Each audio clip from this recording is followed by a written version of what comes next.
আসসালামু আলাইকুম। আজ তৈরি করব বাচ্চার টিফিন, তাও আবার মাত্র 10 মিনিটে। তো 10 মিনিটে আমি কি টিফিন তৈরি করি আর কত সহজে তৈরি করি সেটা আপনারা দেখুন এবং আমার সঙ্গে থাকুন। আমি 10 মিনিটে কিন্তু অনেকগুলি আইটেম তৈরি করেছি। ডিম পোচ করেছি, নুডলস রান্না করেছি, স্যুপ নুডলস রান্না করেছি এবং পাউরুটি টোস্ট করেছি। তো আমি কিভাবে এত দ্রুত কম সময়ে এতগুলি টিফিন তৈরি করি আমার সঙ্গে থাকুন এবং দেখুন। পাউরুটি টোস্ট করে দিচ্ছি ডিম দিয়ে।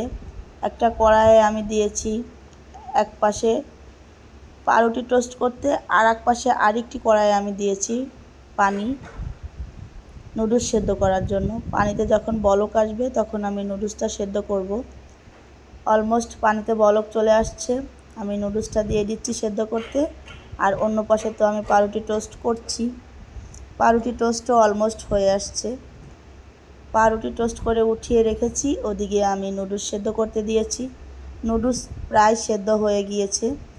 এটা আমি এখন ঢেলে নিয়ে ঠান্ডা পানি দিয়ে ভালোভাবে ধুয়ে নেব। ঠান্ডা পানি দিয়ে ধুয়ে নিলে কিন্তু নুডলসের গায়ে নুডলস লেগে থাকে না আর সুন্দর ঝরঝরেও হয়ে যায়। নুডলস যদি একটু বেশি সেদ্ধ হয়ে যায় তাহলে কিন্তু আটা আটা হয়ে যায়, ঝরা ঝরা হয় না। নুডলস আপনারা ভালোভাবে সেদ্ধ করে নেবেন, তবে যেন সেটা খুব বেশি সেদ্ধ না হয়। যাই হোক, আমার নুডলস ঠান্ডা পানি দিয়ে ধুয়ে নেওয়া হয়ে গিয়েছে। এখন আমি রান্না করব। পাউরুটি টোস্ট করে উঠিয়ে রেখেছি। এখন আমি কড়াইয়ে তেল, পেঁয়াজ, মরিচ দিয়ে নুডলসের মশলা দিয়ে আর দিয়ে দেবো ডিম দিয়ে ভালোভাবে আমি ভাজাভাজি করে এখন ধুয়ে রাখা নুডলসটা দিয়ে নুডলসটা রান্না করে নেব। নুডলস রান্নাও আমার হয়ে আসছে প্রায়। ওদিকে ডিম দিয়ে পাউরুটি টোস্টও হয়ে গিয়েছে। দুইটা টিফিন আমার অলরেডি কমপ্লিট। এখন আমি রান্না করব স্যুপ নুডলস। স্যুপ নুডলসটা রান্না করব বাসায় বসে, বাচ্চা খেয়ে যাবে। স্কুলে ক্যারি করতে গেলে শুকনা নুডলসই ভালো, স্যুপ নুডলস বাচ্চারা নিতে চায় না, যার জন্য বাসায় বসে খেয়ে যাবে। আমার নুডলস রান্না হয়ে গিয়েছে। ওই কড়াইয়ে আমি একটুখানি তেল দিয়ে এখন আমি একটা ডিম পোস্ট করে নেব। ডিম পোস্টটা বাচ্চাকে দিব, খেয়ে যাবে।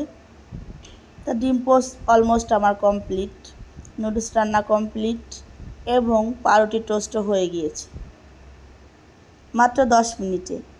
এখন যেটা করব সেটা হচ্ছে আমি বাচ্চার জন্য স্যুপ নুডলস রান্না করছি। এটা আমার বাচ্চা বাসায় বসে খেয়ে স্কুলে যাবে। ওর খুবই পছন্দের নুডলস, স্যুপ নুডলস।